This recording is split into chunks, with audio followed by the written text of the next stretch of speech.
Right. Welcome to Apollos Project Apologetics. Thank you for joining us. If you're watching this video, and there's no us, I guess it's just me. Well, no, there's an us, there's a cat.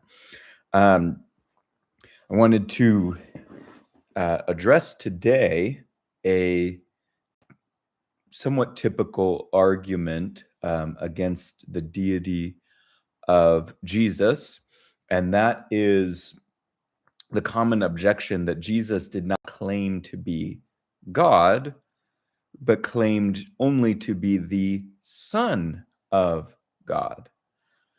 Now, I'm going to try to deal with that, but first I wanted to say that, well, there's a lot presupposed in the statement that Jesus never claimed to be God, because there's a lot presupposed in the idea of what a claim to be God means and looks like, as well as the fact that, but anyway, we'll move on. The point here is what Jesus's sonship means. Now, being the term or title being a son of God does not necessarily in every case indicate deity, but we will see in key points that rather than this being an objection to the deity of Christ, it's rather a really strong affirmation of the deity of Christ. And so I wanted to just start with one scripture, and then we'll get into the argument here of what it means of Jesus being the Son of God, and in what senses, plural, he is the Son of God. But let me just read a quote from Mark 14. This is when Jesus is arrested and is standing before the Jewish leaders of the Sanhedrin. And this is what they finally get Jesus on after he's arrested. And it starts in Mark 14, verse 60. It says, "The high priest stood up and came forward and questioned Jesus, saying, 'Do you not answer? What is it that these men are testifying against you?' But he kept silent and did not answer. Again, the high priest was questioning him, saying, 'Are you the Christ, the Son of the Blessed One?' And Jesus said, 'I am, and you shall see the Son of Man sitting on the right hand of power and coming with the clouds of heaven.' Tearing his clothes, the high priest said, 'What further need do we have of witnesses? You have heard the blasphemy. How does it seem to you?' And they all condemned him to be deserving of death." Okay.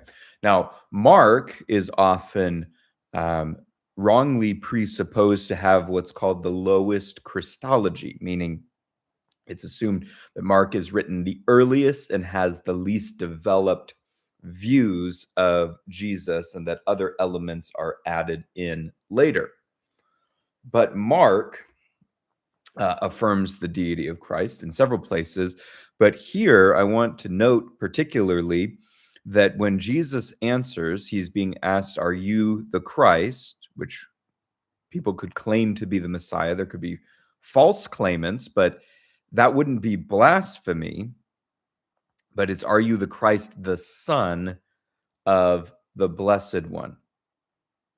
Now, Jesus answers and says in Mark 14:62, he says first, "I am," which I think is an I am statement, ego, I, me, which is not just in John. So he affirms himself to be the Son of the Blessed One, the Son of God.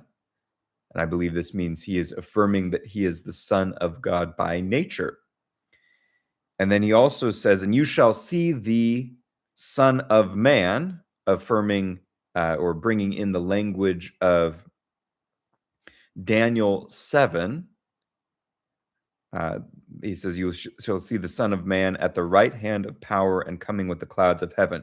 Son of Man coming on the clouds of heaven is Daniel 7, which I believe also indicates that the one like a son of man who receives all nations, tribes, and languages bow before him and worship or serve him, which is a term for deity. So is the idea of arriving on the clouds. Only God arrives on the clouds in the Old Testament. And then he says he brings in the language also of Psalm 110, verse 1. The Lord says to my Lord, or Yahweh says to my Adonai, as David writes, sit at my right hand until I make your enemies a footstool for your feet. So he says, come on the clouds of heaven at the right hand of power of God. And to be seated at God's right hand, to share his throne or his seat, is to be equal in dignity. Now, the reaction is also significant because Jesus putting these scriptures together in the affirmation that he does claim to be the Son of God, the Son of the Blessed One, elicits the cries of blasphemy. This can be read in Matthew and Luke as well. Now, we'll go back to this type of thing, but I want to talk about the different senses in which Son of God, the title, can be used. Because a lot of times people think that they have found a chink in the armor in the doctrine of the deity of Christ because they say, see, look, Jesus just says he's the Son of God. He doesn't say that he is God or worship me or all these other things. But in Jesus's affirmations, I think it is heavily implied and actually required by the context of certain passages that that Jesus is God the Son, God in the flesh, and that he shares equality with the Father of status and nature. Now, before I get to demonstrating that, we have to look at the biblical data and see the ways in which Son of God is used. Now, it is true, and there's no reason to shy away from this, that Son of God is used in different ways in the scriptures. And there are basically four different ways the Son of God terminology is used. And most of them don't point to or require deity. Okay, so I admit that. So one of them is that humans are considered the sons of God by creation. In Luke 3:38, Adam is called Son of God. Comes from God. He's created by God. Paul, quoting a pagan poet in his message on Mars Hill to the Athenians, quotes and says, as even some of your poets say, we are his children or his offspring. Okay. Now, the Bible itself qualifies this because even though it uses this language, and I think Malachi 2:10 also says, are they not all from one Father?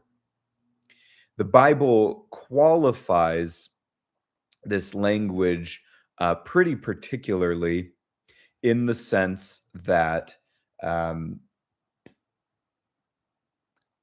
not all humans in a saving sense, while they are the children of God by creation, not all humans are the son and children of God in saving terms. In fact, the Bible makes a careful distinction between believers and unbelievers, that believers have become the children of God by adoption and grace. Now I'll get into that. And they are sons of God in a true relational sense, not just by creation. Okay? So another one besides creation is angels. Angels are sometimes called sons of God. This is in Job 1:6 and also Job 38:7, where the sons of God present themselves before God in Job 1 and answer before him. So angels and even Satan and the demons are in that category of created angelic beings. And then God is speaking to Job in Job 38:7 and talks about, Job, where were you when I created and the sons of God shouted for joy? So the angels worshiping at God's creation. Arguably also in Genesis 6, depending on how the sons of God in Genesis 6 is taken, whether the offspring of Seth or the product of angelic / demonic forces in human bodies mating with the bodies of women and producing angelic sons of God, or something of that nature. If it's angels there in Genesis 6 in human form, trying to pervert God's creation by mating with human women, they might be angels there. If not, it falls into the same category as created people who are created by God. Another category is God's covenant or adopted son. And we see this in terms of Israel, or in the Davidic / Messianic kings. So Israel is called in Exodus 4:22. God says Israel, the nation that he's going to create from the descendants of Abraham that are in Egypt and that are going to be created through the Exodus event. God says in Exodus 4:22, Israel is my son, my firstborn. So Israel is a collective, but is referred to as God's son. And then also similarly, because the king comes to represent the people as an individual, represents their corporate identity, God identifies the Davidic kings. The kings started really with David. Started with Saul, but David becomes the prototype for Israel's ideal king and the true kingly line that God identifies David as the Davidic king and the Davidic kings in his line, including the Messiah, as his sons. So this can be read in 2 Samuel 7 in the Davidic covenant. It says, I will be a father to him. He will be a son to me.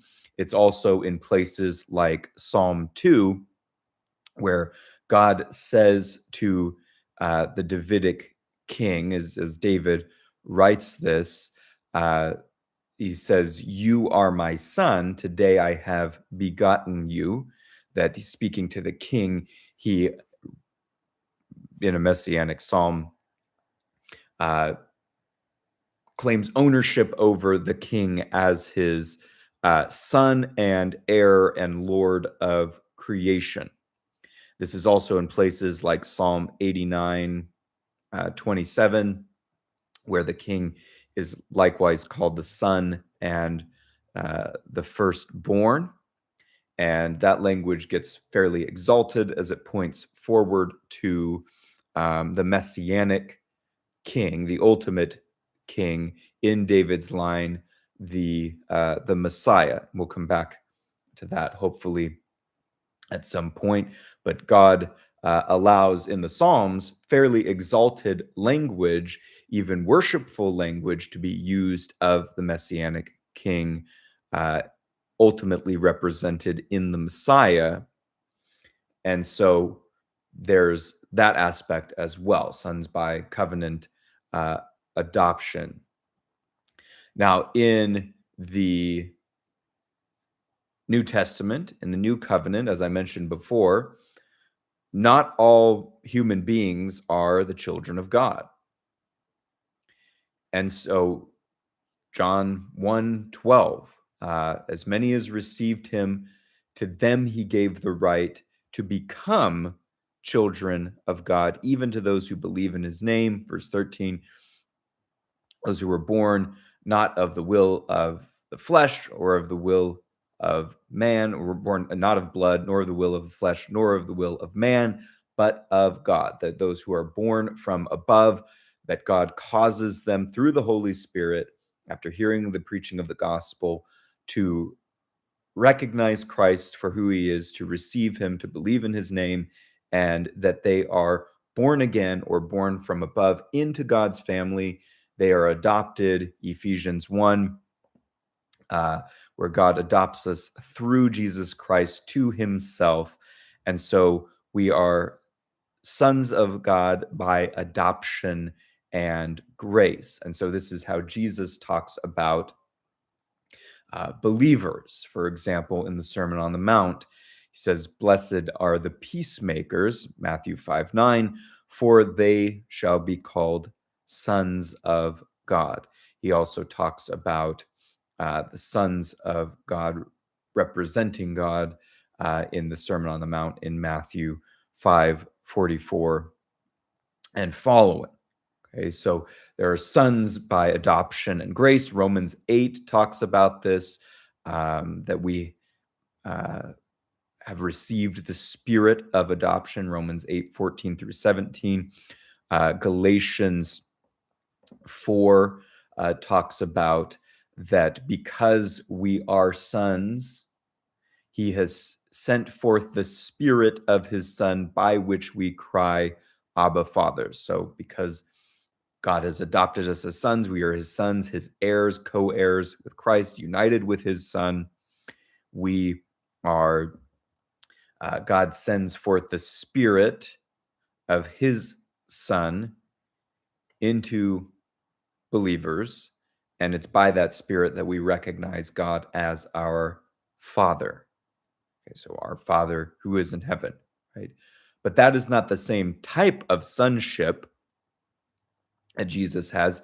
We become sons because we are united with God's true son, God's unique son. As Romans 8:29 talks about, that we are conformed to the image of his son.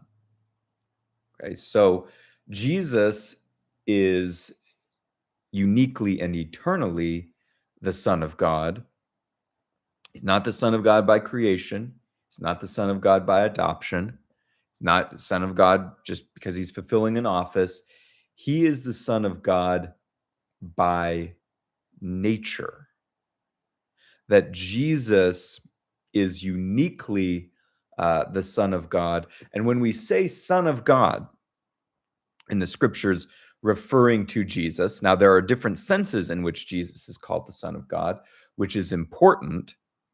But what it often indicates is not that there was temporally first in time a Father, God the Father, and then the creation of God the Son. What is being referred to in the scriptures when Jesus is called the Son of God many times is that Jesus shares nature an identity uniquely with God. That being the Son of God he is the Son who shares essence. To be the son of something means this, or someone means that you share essence, identity, being, and nature. Now, it doesn't always mean that in every context, but there are some key contexts in which it absolutely does mean that. And so we'll look at just a few of these places in which that's the case. Now, let's turn to John, which all of these references are not going to be from John, by the way, but there are some key references in John. And let's talk about one of the most famous phrases, because it's from the Bible's most famous verse. Jesus is the only begotten Son of God. This is the word monogenes in Greek. Now, only begotten is an older translation that has come to in English to communicate something that the text or the word is not communicating. Only begotten seems to communicate in English that there was a time when the Son did not exist, but that he was begotten, created by the Father, and came to exist, or that Jesus became the Son of God. Now, some people will argue that Jesus was always God, but that he became the Son. I don't think the Bible teaches that. I think the Bible teaches that Jesus eternally pre-existed in a relationship of sonship to the Father, though without a beginning. Now you say, okay, well, how can you have a son and a father? Isn't a father logically and temporally prior to a son? In human relationships, yes. My father had to exist before me, before I existed. But the biblical terminology of father and son is not referring to time and when a being came into existence, but referring to nature and relationship. So when I am focusing in on monogenes, only begotten, is because this word indicates not that Jesus was begotten, created as the Son of God at a point in time, but that he is unique or one of a kind. That this word monogenes that we translate or read as only begotten really means the only one of his kind. That rather than monogenes, generated, meaning not first generated, it's mono, one, or only, genes, or something we'd think of like genus, the one of its being. And so John, in John 1:18, writes, depending on how this verse is taken, it can mean only begotten Son or only begotten God. John, in John 1:18, after talking about the Word that was with God, eternally with God, and was God as to his nature, deity, and the Word became flesh, that temporally took place in time, and displayed God's glory. That it says in John 1:18, no one has seen God at any time. The only begotten God, the monogenes, the unique, the one of a kind God who is in the bosom of the Father, has explained him. And so I remember there was a young Sheldon episode where Sheldon is a young skeptic who questions his dumb Bible-believing preacher who thinks and preaches uncritically. And this verse is read, no one has seen God at any time.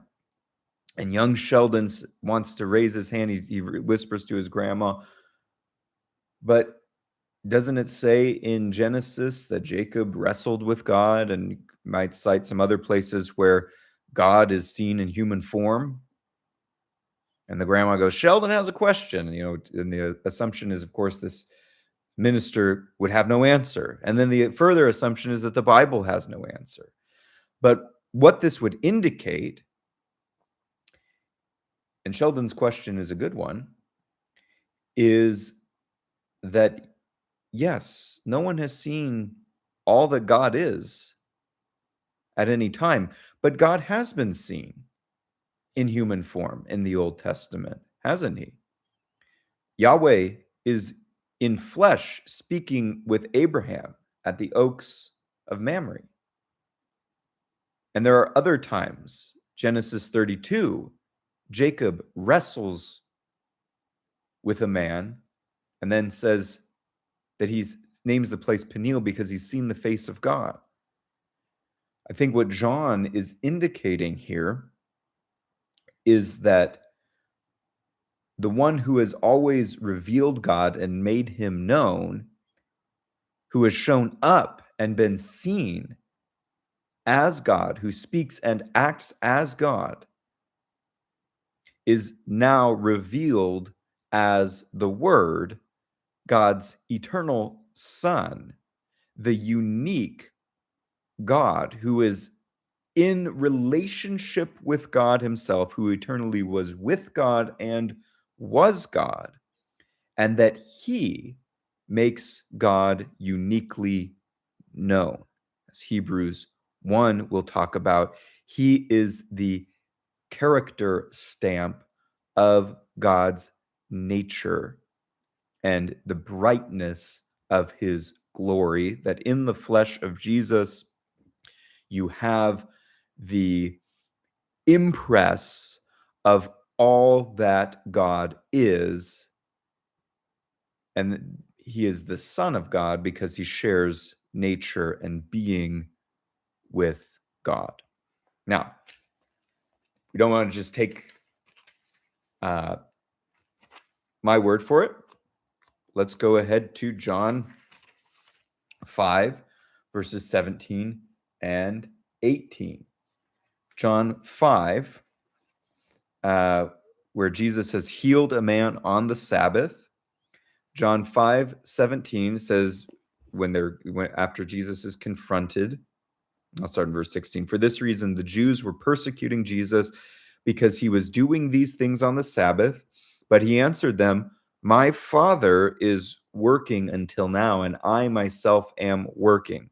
Now, that may not seem like a big deal to us, but Jesus calls God my Father, which we're told to call God our Father in the disciples' prayer. But Jesus says, my Father is working, and I myself am working. In other words, Jesus is claiming to do the same things as the Father, to have the same prerogatives as the Father. And now let me read the following text from Jesus. It says, or from their reaction and Jesus's reaction to their reaction. John 5:18. For this reason, the Jews were seeking all the more to kill him, because he not only was breaking the Sabbath, but also was calling God his own Father, making himself equal with God. Now, note, this is John's description and editorial, that he doesn't say they misunderstood Jesus, which John does say when it happens, but he says that Jesus was calling God his own Father, making himself equal with God. And then Jesus will go on to say in John 5, 22 and 23 says, "For not even the Father judges anyone, but he has given all judgment to the Son, so that all will honor / worship the Son, even as they honor the Father. He who does not honor the Son does not honor the Father who sent him." In other words, Jesus shares the same honor, the same worship, to the point that whoever does not honor and worship the Son of God does not honor truly God who sent him. Okay, so Jesus is claiming to be the Son of God by nature. Jesus is referring to himself in a unique way, in a unique position. Jesus also will go on to say in John 10:30, he will say, "I and the Father, we are one," which is a awkward reading, but that's what the grammar is getting at. There's still a distinction between Jesus and the Father. I and the Father are, not is, one.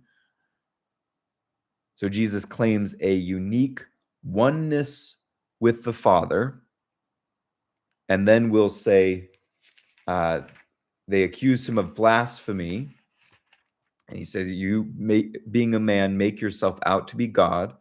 Then Jesus confronts them with Psalm 82, which is about unjust judges standing in the place of God, who are called Elohim, who are called gods, not in the, which is still in the context of monotheism, but they are representing these powers. And Jesus says that, "Why do you then say of the one who God has sanctified and sent into the world, you are blaspheming, because I said I am the Son of God," in John 10:36. And so Jesus, in the same context, ties together "I and the Father are one" with being the Son of God in a unique sense. He also, in John 14, says to Philip, when Philip said to him in John 14:8, he said, Philip said to him, "Lord, show us the Father, and it is enough for us." Jesus said to him, "Have I been with you so long, and yet you have not come to know me, Philip? He who has seen me has seen the Father. How can you say, 'Show us the Father'?" Now, Jesus is not claiming here to be the Father, but he's saying, if you have seen me, you have seen the Father. If you have seen the Son, you have seen the Father. If you see God in the flesh, it is as good as seeing God. You cannot do better than seeing Jesus in the flesh if you want to know what God looks like. John 14:10, "Do you not believe that I am in the Father, and the Father is in me?" See, there's still distinction between the Father and the Son. "The words that I say, I do not speak on my own initiative, but the Father abiding in me does his works. Believe me that I am in the Father, and the Father is in me. Otherwise, believe me because of the works themselves." Okay, so Jesus distinguishes himself from the Father. However, he says, "He who has seen me, has seen the Son, has seen the Father." Now, I talked about the charges of blasphemy, which we can look at. Let's go back to not just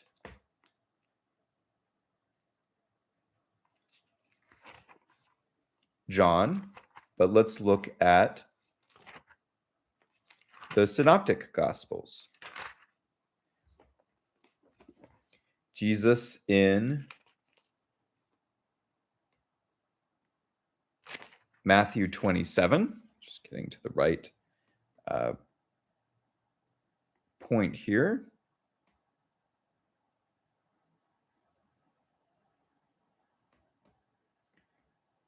No, this is not good radio. Excuse me, 26. Matthew 26:62. The high priest stood up and said to him, "Do you not answer? What is it that these men are testifying against you?"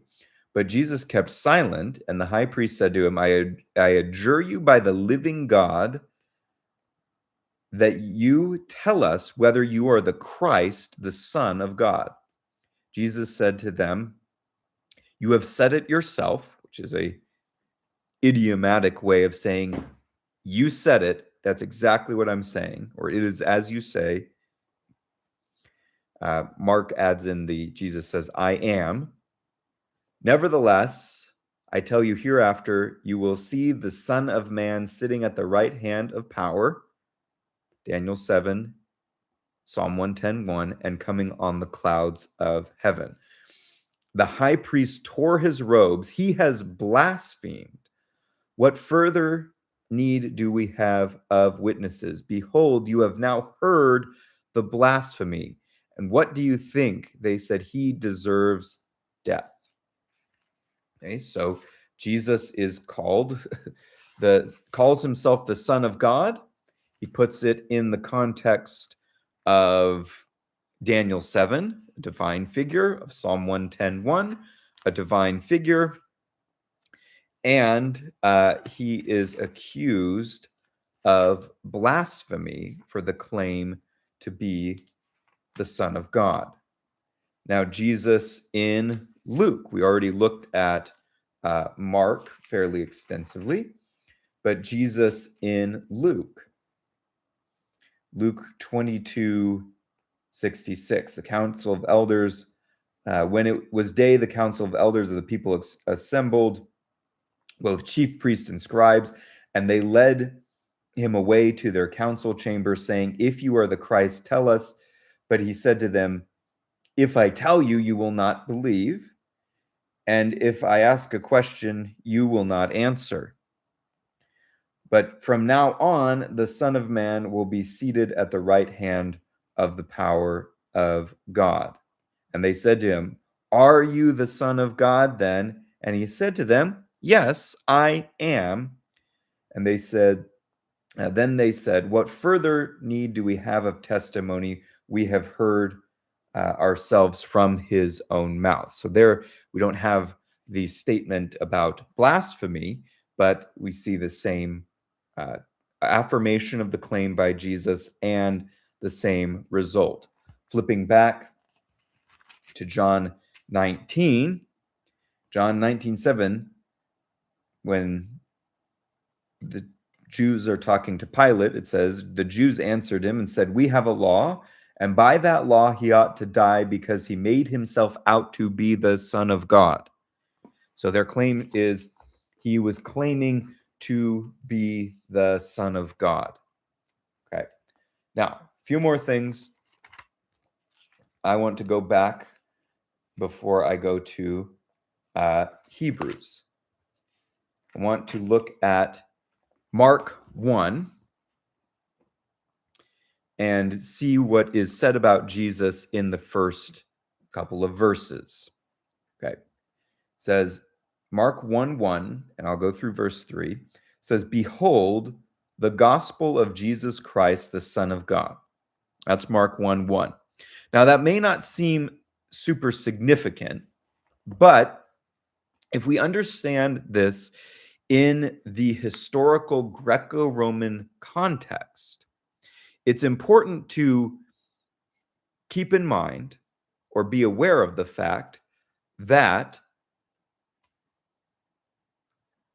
a certain figure or figures was recognized as Lord, Kyrios, King and Lord, Soter, Savior,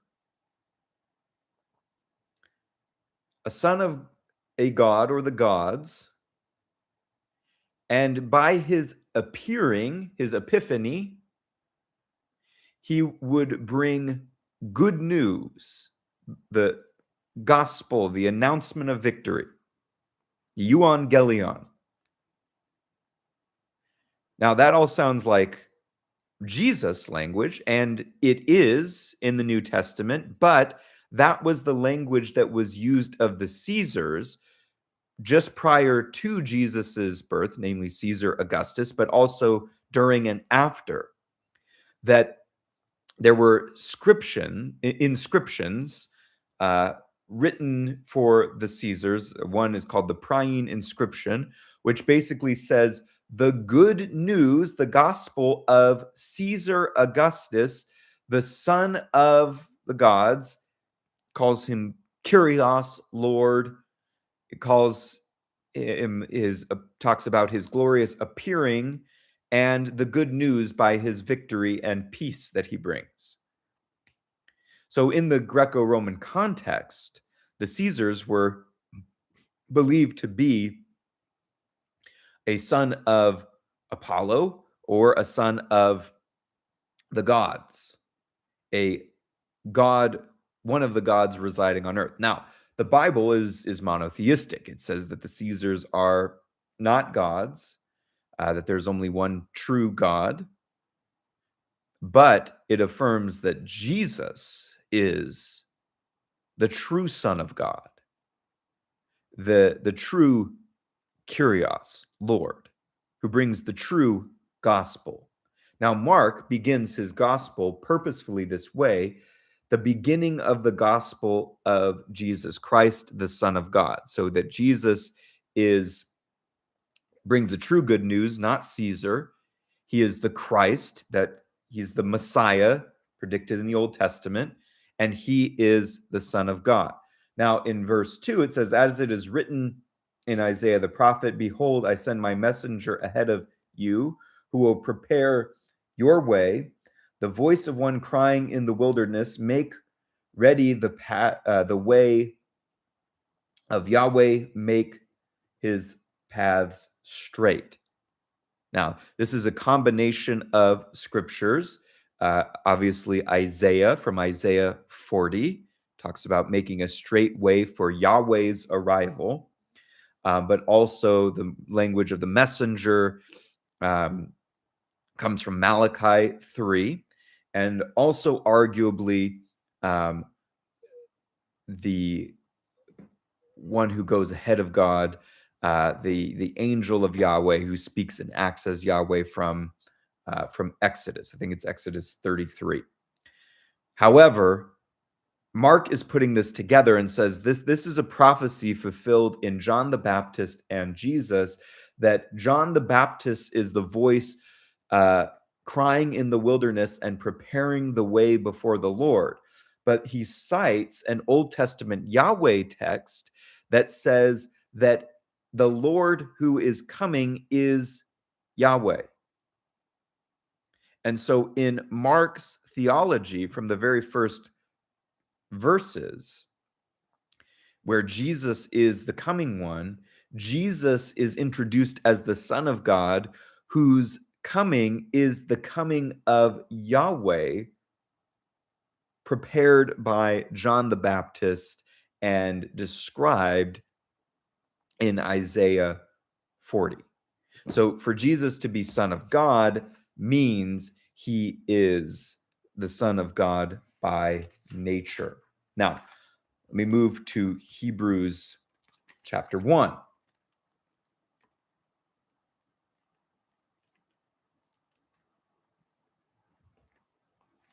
Now, Hebrews 1 gives an indication of what it means that Jesus is the Son of God. And it ties together several strands of different concepts in which Jesus is the Son of God. and in which it shows he's qualitatively superior as the Son of God. And so Hebrews begins by talking about, let's just start in Hebrews 1:1. God, after he spoke long ago to the fathers in the prophets, in many portions and in many ways, in these last days, has spoken to us in his Son, whom he appointed heir of all things, through whom he made the world. And he, the Son, is the radiance of his glory and the exact representation of his nature, and upholds all things by the word of his power. When he had made purification of sins, he sat down at the right hand of the Majesty on high, having become as much better than the angels as he inherited a more excellent name than they. Okay, so there's a lot there. Books can be and have been written on just this, but Hebrews is showing that there can't really be a higher position in what God accomplishes than God's unique Son, than the unique Son of God, Jesus.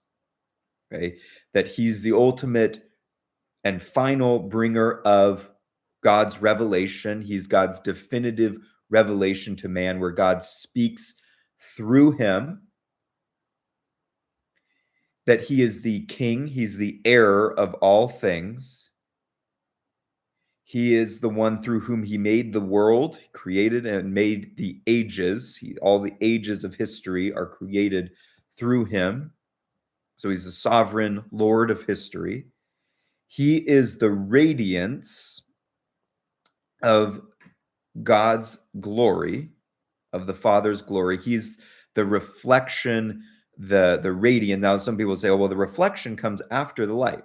Well, this speaks to more of that he is the weight and the brightness of God's glory. He's the perfect representation of God's glory, not just a copy of it.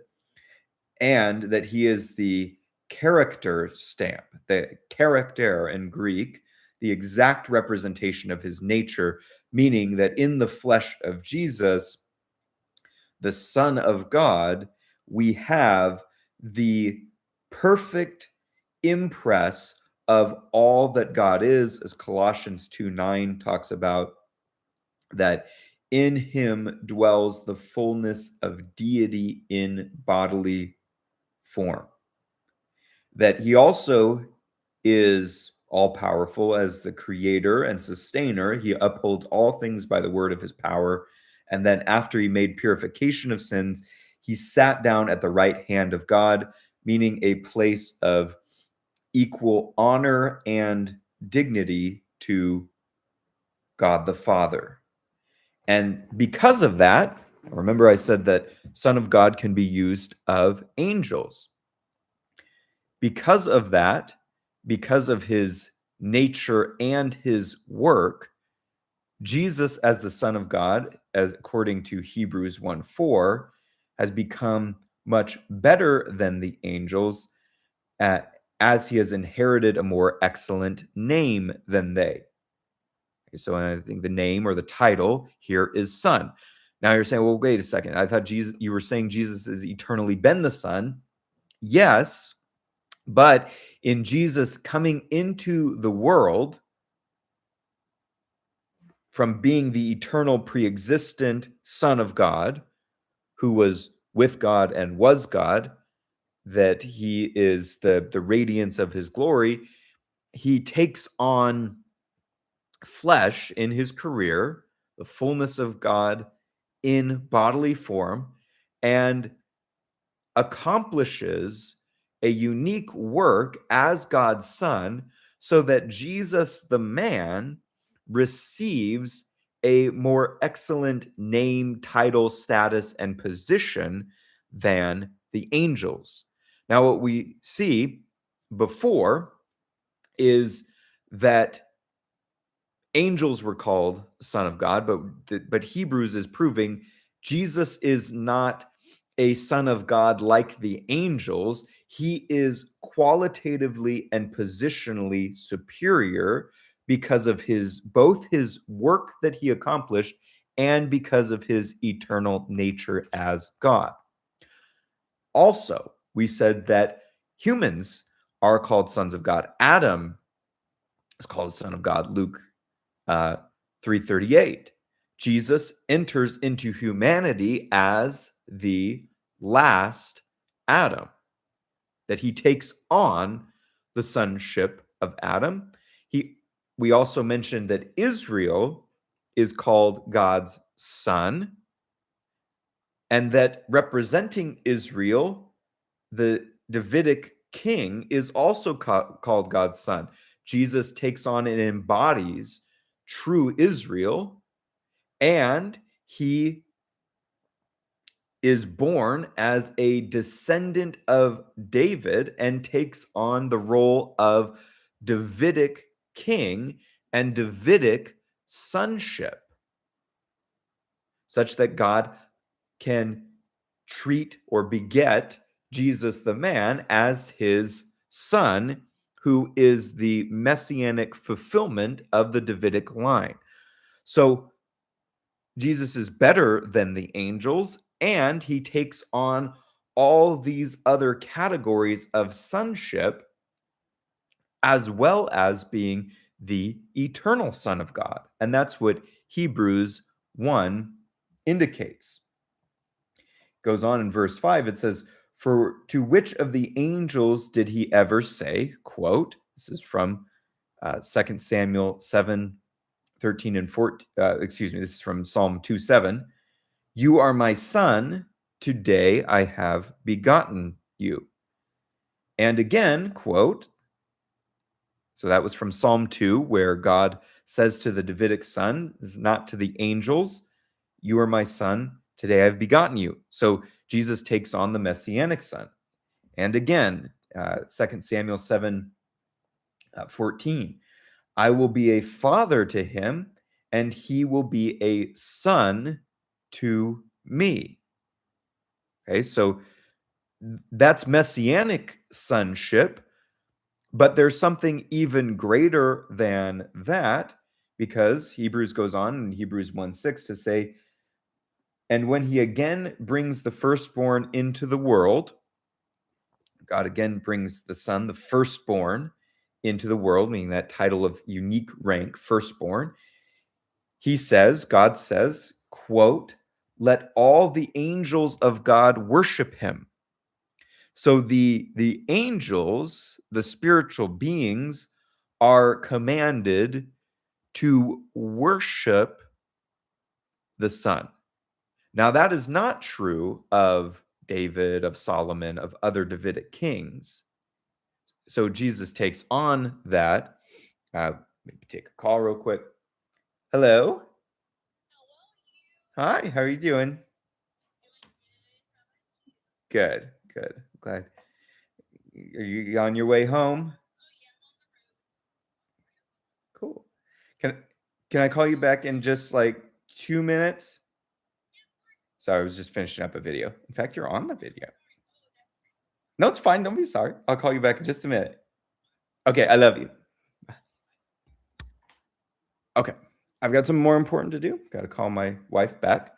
But the angels are told to worship the Son. The angels are ministers. God is saying that the Son is not his minister, he's the creator. And then exalted language is quoted from Psalm 45, where God says to the Davidic king, "Your throne, O God," or the Messiah, "your throne, O God, is forever and ever." Okay. So we notice through the Psalms, Psalm 2, that all are come to come and do homage, bow before, kiss, worship the Son. In Psalm 45, God says to the messianic king, "Your throne, O God, is forever and ever." Um, and then in Psalm 110:1, God says to the Messianic king, sit at my right hand till I make your enemies a footstool for your feet. This gets picked up further in Isaiah 9:6. Unto us a child will be given, unto us a child will be born, a son will be given, and he will be called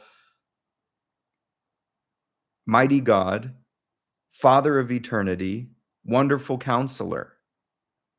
Right? So the messianic language continues to get elevated regarding the Messiah to the point where it becomes worshipful and only appropriate for deity, to the point where it's when Jesus incarnates, it's finally appropriate to worship the Davidic king because he is God in the flesh. And Hebrews 1:10 talks about that it is said of him in Psalm 102 that he is the eternal creator, he is unchanging, unlike his creation, and that he is unique as creator. So, summing up, I've got to wrap up here. There's more to be said, but Son of God, when used of Jesus, can refer to his being a son of Adam. It can refer to his being a messianic Davidic king, can refer to his being true Israel. But behind that all is that he is the monogenes, the unique Son of God by nature. And instead of denying his deity, the term Son of God affirms that Jesus is equal with God.